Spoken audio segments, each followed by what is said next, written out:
what I'm seeing is I see a hungry Crawford, a Crawford that has been looking for the opportunity for a long time, finally getting the opportunity, and really ready to grab. And it's exciting. You know, Terence is freakishly strong. He can punch. He's got good crack. He can fight from both ways. Orthodox southpaw. He can fight at mid-range, closer range, outside, and he can fight going both ways. So it's exciting. It's exciting. I'm going with Terence Crawford. You know, big weight jump, a dangerous fight, but somebody's got to prove to me that they can break Terence Crawford's will and that he can't figure it out against you. Few matchups in boxing history ignite as much debate as a dream clash between Floyd Mayweather Jr. and Terence "Bud" Crawford. Both men stand as the pinnacle of their time. Experts and former fighters have all weighed in on who might prevail if these two brilliant minds of the sport ever shared the same ring. The discussion goes beyond pure skill. It's about legacy. Mayweather's flawless mastery against Crawford's adaptability and ruthless instinct. Definitely one of the greatest. He's done shit that Floyd Mayweather ain't done. Like what? Like what? What that don't know? He is a two-time undisputed champion. Floyd wasn't a one-time undisputed champion. So he has all the belts in one division and then moved up and got all the belts in another division. I don't know if that's ever happened in the history of boxing. Yes, and he beat the man. And he beat the man. Let's give Terence Crawford his flowers because everything he said he was going to do, he done it. Floyd Mayweather walked away from boxing with an untouchable 50-0 record, one of the purest resumes the sport has ever seen. His career was built on marquee victories over champions spanning 5 different weight classes. What set him apart was his brilliance in shutting down both heavy punchers and sharp tacticians, a skill that made his defensive mastery nothing short of legendary. Floyd Mayweather stopped Conor McGregor in the 10th round to improve to 50-0 in what he says will be his final fight. I actually believe him this time, Max. What's his legacy? Well, he's one of the great pure boxers who ever lived. He is never cheated himself. He always was in condition. He had no off nights. That's why he won every fight. It's one of the reasons. Not because he's one of the best to ever do it, and because he was always prepared over a very long amateur and pro career. Amazing. Another reason is he carefully selected opponents, knew when and where and when and who to fight, and basically changed the paradigm in boxing. I'll translate. He flipped the script. I mean, really, boxing is basically, and this is just the way it is, and I'm a huge boxing fan, and I make no apologies about it, but it is fans and networks essentially exploiting fighters. That's how it works. We want to, and we demand a level of dedication and risk-taking with your health that's insane, right? Like, someone's getting their head beaten every which way, and if you quit, you don't have heart. You can't be a great fighter, which is true, by the way. It's a blood sport. And Floyd, and usually fighters wind up broke and punch drunk. And Floyd Mayweather flipped the script. He said, no, I'm not going to let the game play me. I'm going to play the game. Terence Crawford, on the other hand, has been quietly carving out one of the most complete legacies of the modern era. He's become an undisputed champion across multiple divisions, showing time and again that he can adjust to any style put in front of him. With his switch-hitting ability, sudden bursts of power, and razor-sharp ring IQ, Crawford has turned into a nightmare matchup for anyone. His reign at welterweight has pushed him into pound-for-pound conversations, where, for many, only the shadow of Mayweather still lingers. And fighters, both current and retired, haven't hesitated to share their thoughts on where he stands. Everything is on Terence Crawford's side, all the legacy, meaning he only has the opportunity to win the belts. Saul only has an opportunity to defend them. Terence Crawford has an opportunity to be in a 5 division and the only person to win all 4 belts in 3 separate weight divisions. Why is Saul taking this fight? And I'm going to tell you why. Because there's some things in life more important than just the belts. And that 20-year career that Terence Crawford made, that all that he has, is very valuable. Very, very valuable. He had 1 foot out the game. And if he can be the man to defeat him, because remember, if Saul beats him, Terence Crawford was the first man to get all 4 belts in 2 separate weight divisions. Yes, I beat that champion. Yes, I beat the multiple division champion. And he had the... Oscar de la Hoya, a man who once stood across the ring for Mayweather, has been clear about where he stands. To him, Floyd remains the superior fighter. His flawless record and unmatched technical mastery place him above head-to-head comparisons. De La Hoya's view echoes the reverence many from the old guard still hold for Mayweather's consistency at the elite level. But not everyone agrees. Canelo Alvarez, who knows firsthand what it's like to face Mayweather and more recently Crawford, stirred debate with his take. He boldly claimed that Crawford is way better than Floyd, crediting Bud's versatility, ring IQ, and the quality of his recent wins. Coming from a fighter who has shared the stage with both legends in vastly different eras, Canelo's words carry a weight that's hard to dismiss. I have to disagree because Floyd Mayweather toyed with Canelo. Like, he literally toyed with him. He didn't get hit at all. Not one time. And Crawford, yeah, he's more of a fighter, boxer. Mayweather's more of a boxer. But I have to disagree. I think Mayweather is much more superior than Crawford.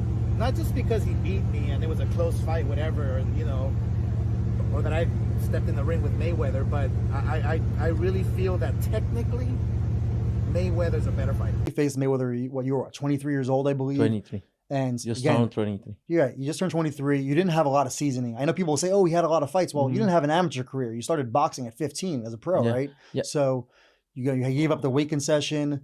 You gave up the rehydration clause. And I always thought if you would have faced him, with some more seasoning, it would have gone differently. He deserved the position in that moment because, Floyd Mayweather is one of the best fighters in the boxing history, and he deserved the position in that moment.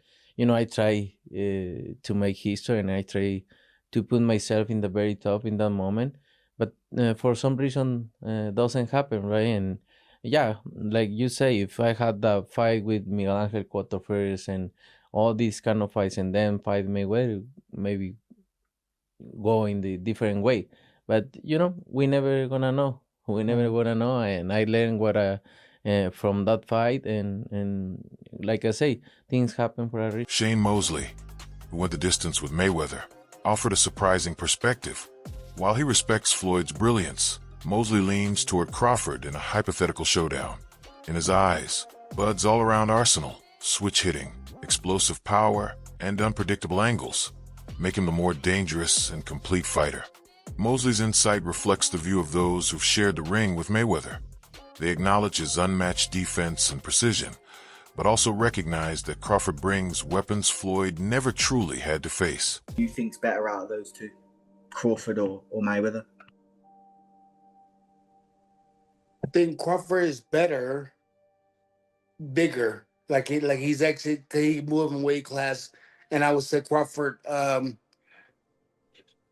is a better fight all around fighter. Mayweather is really good too, though. You can knock him as well. He's very talented. It would have been a tough fight, but I think Crawford would have had the edge over Mayweather because of the long arms and because he's bigger. You know what I'm saying? And he would have kept him at bay. It would have been hard for Mayweather to counter, maybe. But Mayweather's definitely a technician. I mean, like Crawford said, Mayweather has his era, and Crawford, this is his era. Shane Mosley has also been careful to balance his praise. While he highlights Crawford's versatility and danger in the ring, Mosley has repeatedly emphasized that Floyd Mayweather is no weak link. He has described Mayweather's defensive brilliance, composure, and discipline as one of the hardest puzzles in boxing history. For Mosley, the debate isn't about dismissing Floyd, but about recognizing that Crawford's arsenal poses questions even a master like Mayweather might find difficult to answer. Surprised about his power. When you attack Floyd, he has a way of making you run into it and you feel the power, like a collision. But when you kind of box away from him, yes, he has power, but not like he does when you're trying to attack him. He's not weak, he's strong. Like I say, he trains hard and he does all the things you're supposed to do as a fighter or as a champion to be the best. Mosley fought Floyd Mayweather in 2010 and nearly changed the fight in the second round when he rocked him with a powerful right hand.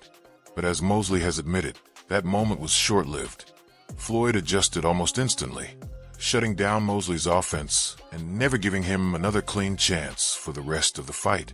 That first-hand experience shaped Mosley's perspective in the Mayweather-Crawford debate. He acknowledges Crawford's advantages in size, switch-hitting ability, and defensive variety. But he also knows that Mayweather's gift for neutralizing an opponent's best weapons is unmatched. Everybody talk about Shane Cardi. But what was the issue? Shane started hesitating. Why did Shane hesitate? Because he took the best shot and he stood there, held on tight, and on top of that, made Shane feel his strength. And came back out like nothing happened the previous round. Right. But still stone cold. Right. And then Shane ends up being the one hesitating, waiting, and the fight get away from him. I'm saying Shane hit me with a hell of a shot. Okay. Actually, 2 shots. Oh, okay. But even in that particular round, what I said to Shane was this. I was like, you said something to him when you grabbed him. I said, you gotta kill me. Oh, shit. I wasn't ready, bro. I said, that was a good one. I said, that was a good one, but you gotta kill me. Wow. I said, you gotta kill me. And then I'm not gonna lie, I meant it. Andre Ward, Crawford's close friend and former champion, has also defended him vigorously against claims that his accomplishments don't measure up to Mayweather's. Ward emphasizes Crawford's adaptability, skill, and ability to dismantle elite opponents as proof that he belongs in the conversation. Who's the most skilled fighter today? Bud is definitely one of them, for sure. Tyke Shakur, Devin, Boots. Boots is my favorite. It's a lot of them, and they skillful in different ways. You know what I'm saying? Somebody that, like, I can bet the house on is Bud. Because me and him, we so much alike in our mentality. Like, soon as I see this dude, he come in the room or I come in the room, we start arguing about basketball, wrestling, anything, bro. Like, man, you can't, man, you looking small. What you mean I'm looking small? You looking small. You gotta really hurt that dude to turn him away and to try to stop him from doing what he want to do. So skillful, yes, but this and this, it's different, man. There's not a lot of guys like that out there currently. There's a lot of guys that talk it, but until you get in that real fire, I'm not saying you fighting a guy you should beat. I'm saying a guy that it's a 50-50 matchup. We don't really know what you have. You don't even really know what you have. Andre Ward, Crawford's close friend and former champion, has been one of his strongest defenders when comparisons to Mayweather arise. Ward pushes back against claims that Crawford's accomplishments fall short, pointing instead to his adaptability, ring intelligence, and the way he dismantles elite opponents. For Ward, those qualities prove that Crawford deserves to stand in the same conversation as the sport's all-time greats. Andre, we just seen Terence Crawford create greatness and beat Canelo Alvarez tonight. What was your thoughts on that performance from Terence? Terence Crawford is a great performance, man. He's been doing this throughout the course of his career. The stakes were a lot different in this fight, a lot more danger. He had to fight that kind of fight in order to beat Canelo Alvarez tonight, and he did that at 37, but getting ready to be 38 years old. And he proved, like Max said, that he is the GOAT of this generation. Hats off to Canelo for taking the fight. He didn't have to take it. Hats off to Turkey Al-Sheikh for putting it together. Just a great night for boxing. Yeah. How special a fighter is someone like Terence Crawford? There was no signs of a size disadvantage there. How special? You can see it in spots, but it wasn't significant. And I didn't think it was going to be significant. And people call me crazy, but I've been around Terence. He's strong. He's got a wrestling background, and people don't realize that he's been boiling himself down all these years and still being successful, not having to do that. His condition seemed impeccable, and his strength was there, the power was there enough to get respect from Canelo. So what more can I say? What would you like to see him do next? Do you think there's another fight after this? I'd like to see him be done. What are we boxing for at this point? What else is there to do? There's always going to be a YouTuber or a reporter or somebody conjuring up another challenge. We box to get ourselves in a better financial position, to build a name and a legacy. Those boxes are checked. What else are we doing? Why are we still in the game? Yeah, I get it. Andre, always good to talk to you. Ward has even gone so far as to call Crawford the GOAT of this generation. His defense of Bud isn't rooted only in friendship, but in what he sees as undeniable evidence. Crawford's resume, dominance, and adaptability are unlike anything else in modern boxing. After Crawford's demolition of Errol Spence Jr., Ward stated plainly that Bud had earned the right to be considered the greatest fighter of this era. I want him to fight. I really like both of those guys. A lot. A lot. You know, I had a chance to hang around Earl. I had a chance to hang around Terence. And both guys, class act. It would look like I'm leaning towards one guy because I boxed one guy before. It was beautiful to watch, but also tough to watch to see what happened to Errol. Obviously, we don't wish bad on, you know, Nobody. The best man won.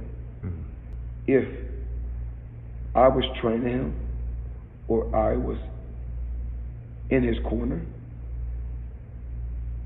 I don't think he should be fighting at 147 at all. I don't even think he should be fighting at 154. Really? I think he should be fighting at 160 or 168. Wow. That's just my honest opinion. Mayweather himself has spoken about Crawford with a mix of respect and pride. He's openly congratulated Bud on his biggest wins, especially that brutal demolition of Errol Spence Jr. But he never misses the chance to point back to his own resume, his decades of dominance at the very top. Floyd has always framed himself as the standard, the measuring stick everyone else must be compared to. That balance of admiration and legacy protection feels almost inevitable. For Mayweather, being seen as the greatest of his era is a badge he refuses to let slip, and the rise of a fighter like Crawford only keeps the debate burning. I rank him probably in your top 10, maybe even your top 5. Where do you rank Terence, in your opinion? I put him in the top 15, maybe the top 10, because he definitely has the skill of a top 5. Just that he hasn't had the opposition that some guys were able to get, and that's not his fault. He just made one of the best fighters in his weight class look like nobody. That's pretty damn good. Now he proved what we already thought. We just didn't see him against the best opposition near his weight class. See, this is the thing people don't understand. This is what I like about Bud. He reminds me of Roy. We ain't got to have the best opposition in our weight class. We want the best opposition near our weight class. There's been discussion that maybe, you know, Crawford and Inoue are going back and forth tussling for like pound for pound, that maybe Inoue because of the multiple weight divisions. You're shaking your head no. Tell me why no. Because Inoue also, when he first moved up, he lost to Donaire. Don't forget that. Bud ain't lost to nobody. Moving up or down, he moved up 3 times. He lost to nobody. Don't tell me he better than Bud. Roy Jones Jr. has been outspoken about putting Terence Crawford right at the top of today's pound-for-pound list.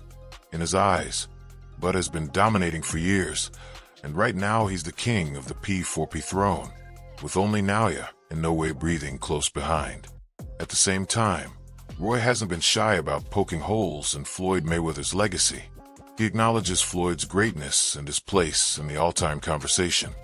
But he argues that certain fighters in their primes, with the right styles, would have given Mayweather far more trouble than people like to admit. When it comes to Crawford stepping up against bigger names like Canelo, Roy frames Bud as a great small guy who can topple bigger, stronger fighters, an outlook that makes it clear he believes Crawford could more than handle the kind of challenges Mayweather once faced. Terence Crawford would beat a prime Mayweather. I'm telling you right now, he would beat him. Yes, it will be a competitive fight, but Crawford, master thinker just like Floyd. What the advantage that Floyd has is that he has great defense. The advantage that Crawford has is that he not only can fight orthodox, he can also he's versatile. He can switch to the southpaw stance. And we all know that Floyd don't like to fight southpaws. We know that. What happens when you have a guy just as smart as you are and able to make adjustments like Crawford? What happens when you have a guy that can hurt you with either hand? A guy that's powerful and strong like Crawford. A guy that's quick as Crawford. A guy that can fight you in the pocket. A guy that knows how to execute that Philly shell. He knows how to bust through that. He'll have enough to beat Floyd, and he'll have enough to gain respect and hurt Floyd too. I don't think he knocks him out, but I think he'll win a close decision. Hey, I want to know what everybody else... Tim Bradley hasn't minced words when it comes to the Crawford-Mayweather debate. He said flat out that Terence Crawford would beat a prime Floyd. For Bradley, Bud's versatility, timing, strength, and ability to adjust mid-fight give him the tactical edge over even Mayweather's brilliance. That said, he's also quick to stress his deep respect for Floyd, calling him one of his favorite fighters ever, and praising his defensive genius, footwork, speed, and agility. Before Crawford's clash with Canelo, Bradley also made an interesting point. A Canelo loss to Crawford would sting differently than if it came against someone like David Benavidez. Why? Because Crawford was moving up 2 weight classes, already older than most of his opposition, and still daring to challenge a bigger man.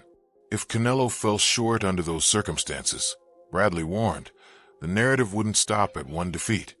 It would raise questions about whether Canelo was past his peak or sidestepping the toughest tests.